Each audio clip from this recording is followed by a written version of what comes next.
Excellencies,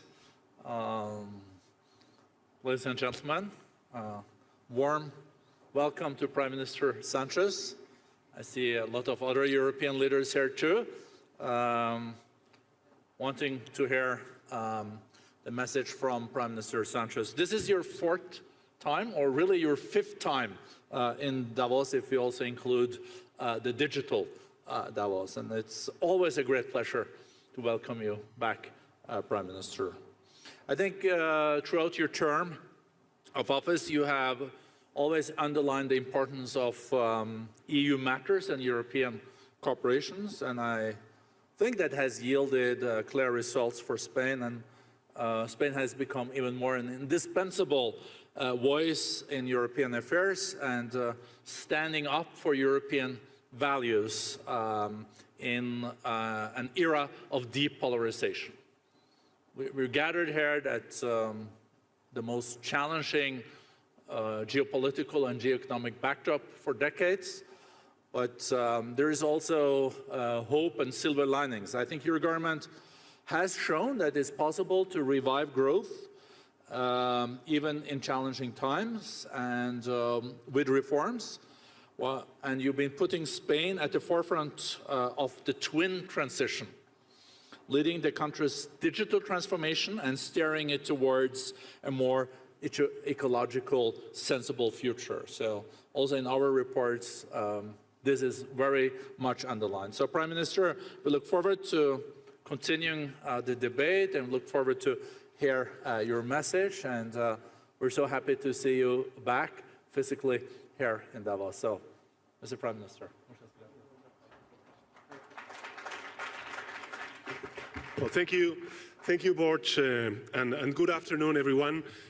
Coming back to Davos is a sign of a much longed for return to normalcy, as are the unmasked faces that I can see in the audience. Yet today does not feel normal at all, does it? The world is trembling. Many of the certainties that we had just 3 years ago have now vanished, and the new ones that are supposed to replace them have not emerged yet. Many citizens feel that something has broken and that the world is heading down a dark path. There should be no doubt that Putin is the main culprit of this terrible detour. He attacked the rules-based international order when the world was at such a low point in the midst of a terrible pandemic. An act of cruelty that speaks only to his own weakness. But perhaps we should put him aside for a moment and ask ourselves, what about us? Haven't we also made mistakes? Are we doing everything that we can to protect that international order based on openness, rules, and collaboration that Putin is trying to undermine and destroy? Many international alliances have indeed strengthened after COVID and the invasion of Ukraine, particularly in the realm of defense.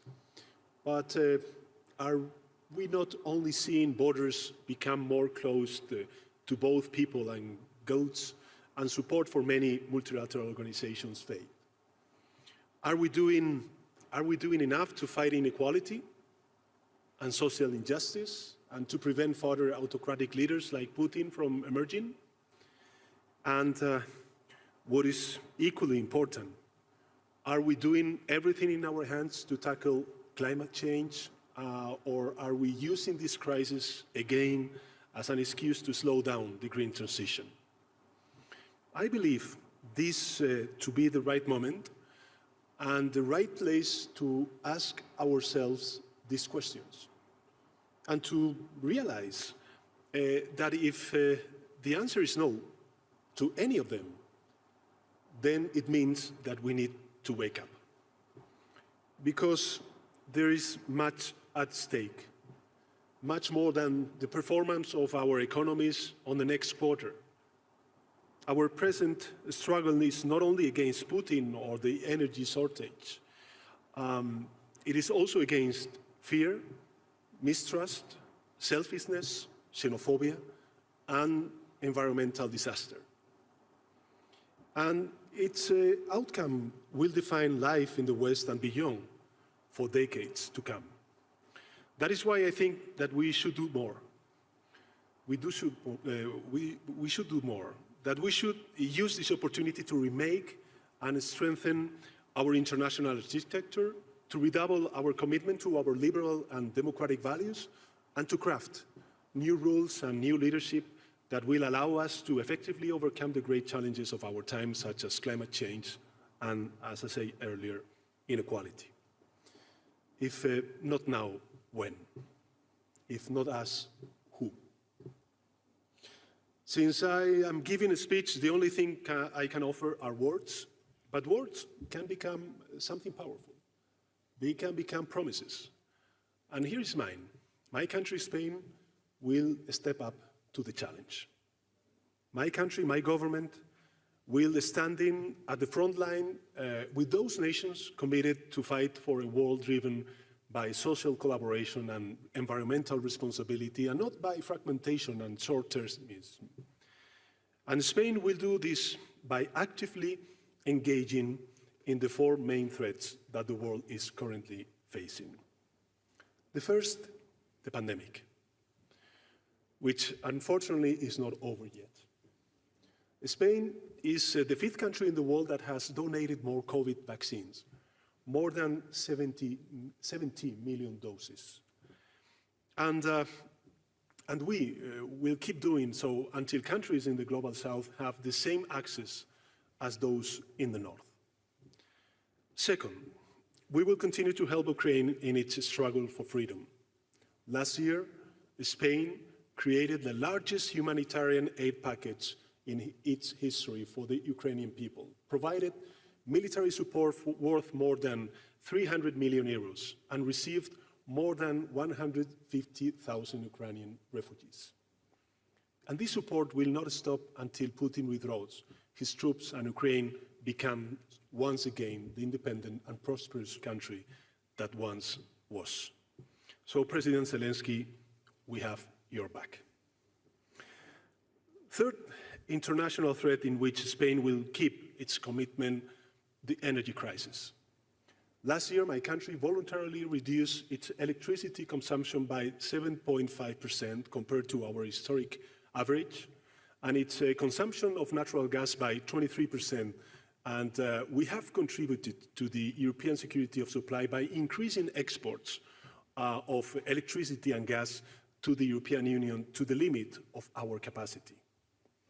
We did so by doubling our imports of natural gas from overseas, and also by increasing our production of solar energy by 33% compared to the previous year, which makes us the fifth country in the world in wind energy production and the eighth in renewable energy generation. Now, we will continue to support our European allies. And we will do so by fostering greater interconnectivity, fair regulations, and clean energy, so this crisis serves to accelerate the green transition and not to delay it. In 2023, we will continue increasing our renewable energy production capacity in a significant way, and we will move forward in the construction of this first green hydrogen gas pipeline in the Mediterranean from Barcelona to Marseille.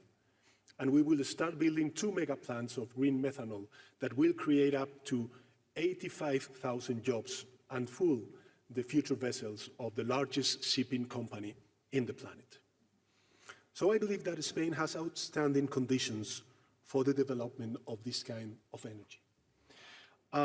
That is why we already host 20% of all green hydrogen projects worldwide. Finally, we will also increase our commitment to food security. As you know, the world faces a global hunger crisis of unprecedented proportions. In just 2 years, the number of people suffering famine or living at the brink of it has increased from 135 million in 53 countries to 345 million in 82 countries. And in many developing countries, people are close to starvation due to shortage. And in many developed ones, many people are struggling to put good food on their table due to escalating prices. So we need to act. Despite its size, Spain is one of the largest food producing countries in the world and the first organic producer in the European Union. As such, we will continue to support the food supply chains. We will increase our agricultural production in balance with the environmental sustainability, and we will foster the development of modern agriculture in developing countries through a number of public and private cooperation projects. But, of course, there is more we can do. Dear colleagues, the best way to make sure that Putin and his allies don't succeed in their attempt to destroy the liberal rules and principles that have driven the international order since the end of the Cold War is to redouble our support to those very rules and principles, not only with words, but with actions. That is why Spain has and will continue to increase its support to multilateralism. In times of uncertainty and difficulty like the one we are living in, countries tend to close themselves, to build walls and cut ties from the rest of the world in the hope that isolation will protect them. But it never does. It only makes them weaker. I am certain that the best way to protect Spain and Spanish citizens is to protect the rest of the world's population. That global problems can only be solved with global responses. And for this reason, since I became president, Spanish development aid has doubled from 2.2 billion euros per year to 4.4 billion euros per year. And in the future, it will continue to do so. Spain will go on to support developing countries and multilateral organizations with even greater strength and conviction than it did before, since now they are more necessary than ever. And let me say that this is not only what my government wants. This is what the Spanish citizens demand. Not in vain, according to the latest surveys, they are the most committed citizens in Europe to solidarity among nations. And for the same reasons, we will also continue to advocate for an open and interconnected economy. It is clear that we need to rethink global trade and supply chains. Recent events have reminded us that production cost should not be the only criteria considered when deciding where to locate production chains. There are others, such as security and environmental sustainability. And I believe that Europe must recover certain strategic capabilities that it shouldn't have lost in the first place. Capabilities in key industries such as defense, health, energy, or food. And for these reasons, this will be one of the main priorities of the Spanish presidency of the Council of the European Union, which will take place during the second half of this year. But for Spain, ensuring Europe's strategic autonomy does not mean fostering a return to a kind of autarky or nationalism or economic fragmentation. On the contrary, Spain is the 16th largest trading nation in the world and the second most visited. Our country has prospered by opening up. And that is what we will continue to do in the future, while we advocate at the same time for an European Union more connected with the rest of the world, particularly with our friends in Latin America. It seems that 2023 won't be a good year for the global economy. It will be marked by uncertainty caused by the war, high inflation, and the stagnation of some of its largest nations. But Spain will inevitably suffer some of the effects of this context, but it is also showing magnificent signs of resilience and strength. And this is what I want to share also with you, because at this moment Spain has the highest employment level of its history. It continues to grow above the average of the Eurozone, and it registers the lowest inflation rate of the European Union.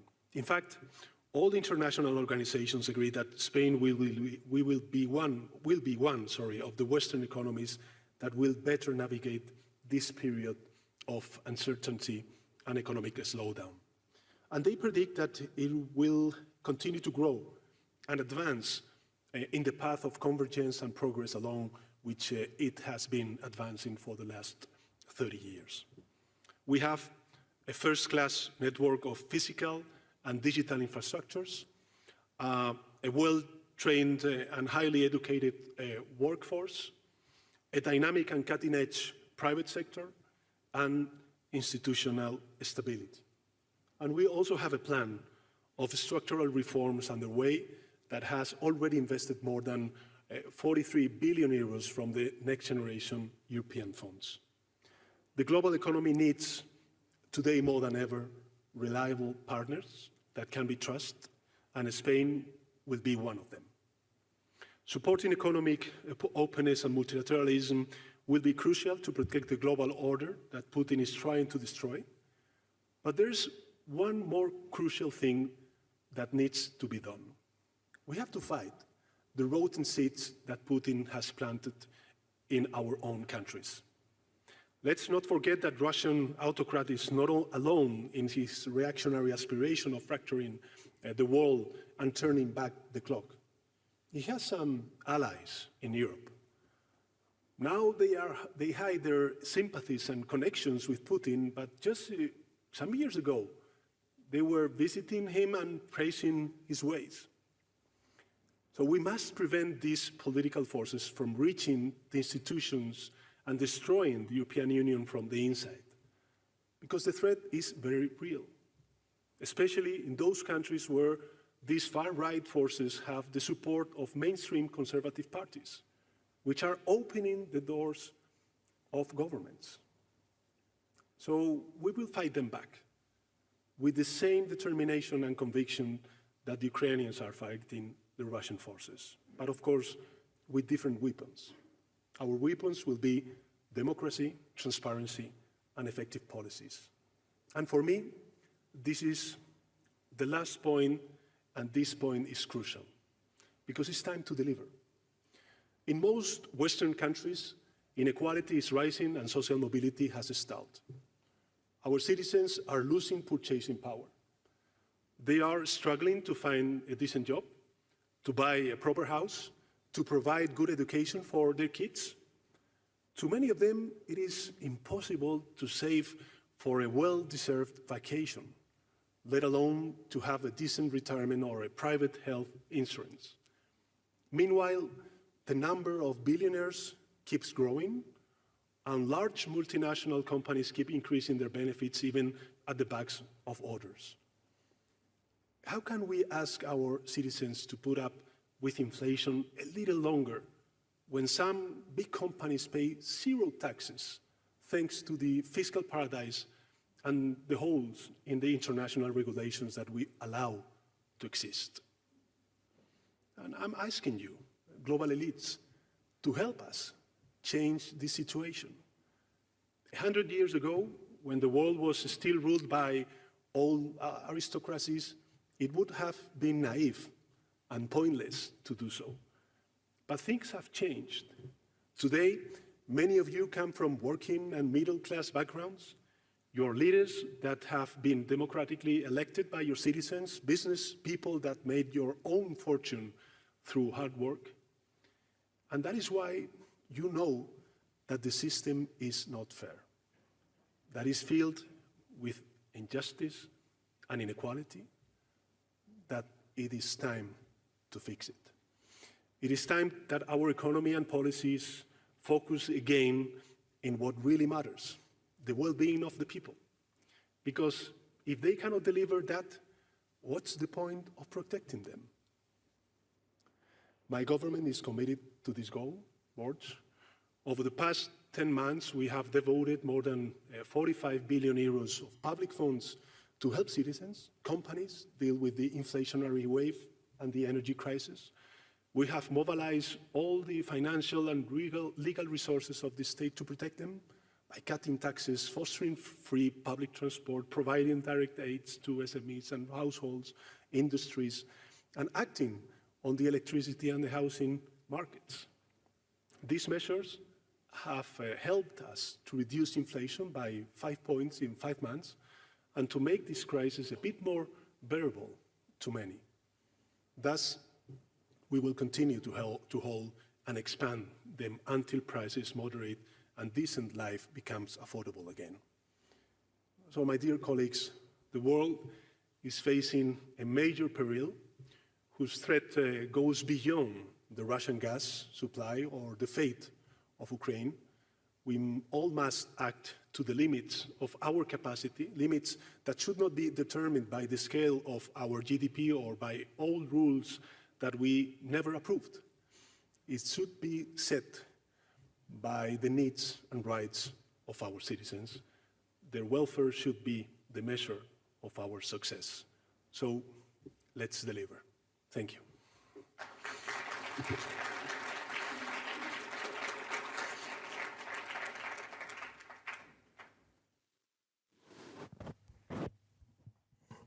Prime Minister, thank you for that very interesting overview, and congratulations also on the good economic results in Spain. That's not the case all over the world. As you've seen, IMF and the World Bank do fear that 1/3 of the world can go into a recession. But listening to you on the transition that Spain has been going through, the labor reforms, but also some of the other economic reforms, has led now to one of the strongest growth in Europe. You're the 16th largest exporter in the world. Are there things in your reform agenda that can be applicable also for other nations where they can learn? Because sometimes, of course, you also hear that the reforms can then make the country less competitive, but what you have shown by some of these reforms, that it has led to growth and more people employed. So. Well, thank you, Borja. Well, most of these reforms, 190 reforms that we have delivered so far during these last 3 years, by the way, with the coalition government with minority support in the parliament, which is something I think remarkable for, the outcome of this coalition government, the first experience at the central level in our democratic history. The recent democratic history, I mean. But, well, most of these reforms have been agreed with the European Commission. Has been, for many years, included in what the Commission calls or named the country-specific recommendations. So, it is important that these reforms are delivered, but it's also very important these reforms are delivered with the social recognition and the social agreements of the key actors. So, for instance, the labor reform we delivered with the agreement of the business administration and the trade union, which it never happened over the last 40 years. That's like squaring a circle. Exactly, yes. And we are also doing that in other important reforms, such as the education reform or the vocational training reform, and recently the university reform that we are about to end before the national parliament. Because I looked at the unemployment numbers, they've gone quite considerably down. A lot of more people employed. Is the youth unemployment challenge that you were faced with some years ago, would you say that is solved, or is it now on the European level? Because it used to be much higher. It is not solved yet. Of course, if we compare our unemployment rates with the rest of the European Union, of course, is high, so it's still unacceptable, but we are on the way to resolve one of our structural problems, which is youth unemployment. But it's not only important. Indeed, it is, that we are creating jobs and is also the quality of those jobs. Yeah. One figure that to me was very, very interesting is that since we implement policies that moved workers from the shadow economy to formal economy, we have reduced by 500,000 the structural unemployment in Spain in just less than 2 years. And these kind of reforms, together or along with the labor reform and other reforms that we are approving, such as the educational system, the vocational training system, the university system, or the science law, or the startup law to attract and retain talent, I think that we are modernizing the Spanish economy in a way that perhaps didn't happen in the last 20 to 30 years. Thank you. Moving up in the value chain, I just saw that you have increased the people on permanent contracts in the Yes. labor market with 200%. So what you're saying is that if you want to hire people, you should also be in a situation where you're so profitable that you can pay people decent salaries and have contracts. One of our major lacks and problems, of course, is always productivity, labor productivity, and this also has been linked to temporary and precariousness in our country. So that is why I think it's important this change, as well as delivering on gender equality regarding salaries and working conditions, minimum wage, as you mentioned before, and of course recognizing labor rights for workers in the digital platforms. We were pioneering this kind of debate within the European Union. I also heard your Prime Minister say that you're still concerned with populist movements in Europe.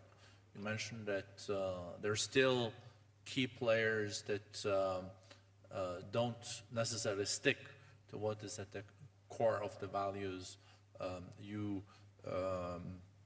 are complying with and what you are sticking to. We had elections in France, we had elections in Italy. Do you think this trend has turned due to what we've seen unfolding in Ukraine now, or we should not be complacent about this? I think that we cannot be complacent about it. I think that the main risk is that conservative parties open the doors of governments to these far-right parties. And this is something that goes against the European Union. Any examples you would like to share with us? Or? Well, I think it's, what I think it's important to keep the unity. I think the biggest lesson that we can take from first the pandemic and now this terrible war in Ukraine and its implication for the European Union as a whole is the importance of unity. And unity is not only a word in order to react to things that happens abroad, but unity also in a way to face common challenges. So, for instance, energy. This energy crisis cannot be used by some to slow down their climate commitments, but to align our responses to this biggest challenge, which is climate change. And this is what we are doing in Spain. We've been, as you know quite well, very vocal since the beginning of the war, even before, asking the Commission to reform. And it was a matter of debate last year in Davos with Timmermans, Commissioner Timmermans, to reform the electricity market. We came out with this Iberian solution that allow us to reduce inflation in the Iberian Peninsula. But we also tabled this idea of central purchase of gas to use our purchase power, or of course trying, as we propose to the rest of member states and the European Commission, to decouple gas prices from electricity prices. This is the way that we can defend, of course, our households, SMEs and industries, and of course competitiveness. It was really interesting, the remarks made by Ursula von der Leyen, the President of the Commission. I completely align with her view. This morning? This morning. I think it's important that we take seriously what Biden administration is doing with this Inflation Reduction Act. I think that Europe must react and do some homework. Review our state rules aids to renew our industrial policy. And for that, I think it's going to be crucial at the Spanish presidency second semester of the year. We will be very focused on the open strategic autonomy. Because industry policy is obviously back in the sense that, of course, it is a positive thing, I guess, that the US is now also trying to take a lead on the decarbonization. I think the challenge is probably that 300 billion US dollars to sectors that want to develop this can also be so attractive that it attracts investments to the US that could have been in Europe. But what is then the European response? Is it then to match that, or is it to say that this is state subsidies? We need to negotiate and to reach an agreement with the US administration, because politically I think it's important that after, especially the war, Western countries, Western allies, transatlantic relations get closer and we don't split and divide ourselves. Second, because I think that it's important that Europe review its internal industrial policies, competition policy, or, as I said earlier, the state aid rules that, in a way, doesn't fit to the new reality, especially after the pandemic and the war. So, I think that it's important to reach that agreement with the US administration to get closer in this transatlantic relation, but on the other hand, there's some homework to do. And we already sent our proposals to the Commission regarding the electric market, regarding the review of the state aid rules. And we will do as we have been doing over the last years, being constructive, proposing different measures that at the end of the day, what we want to reach is a stronger Europe and a much more integrated Europe. Because at the end of the day, these are common challenges that need common responses. Because you also mentioned the importance of this strategic autonomy. But coming back to the US IRA plan that's also passed by the Congress, so maybe it's hard to see that the administration can walk back on some of this. But of course, it's money that is put out there for semiconductors developments, carbon capture and storage. It's about hydrogen and etc. So what you're saying is that Europe can always match that with industry policy if there is a political will. So take into consideration this figure. Only 10% of the chips produced worldwide are produced in Europe.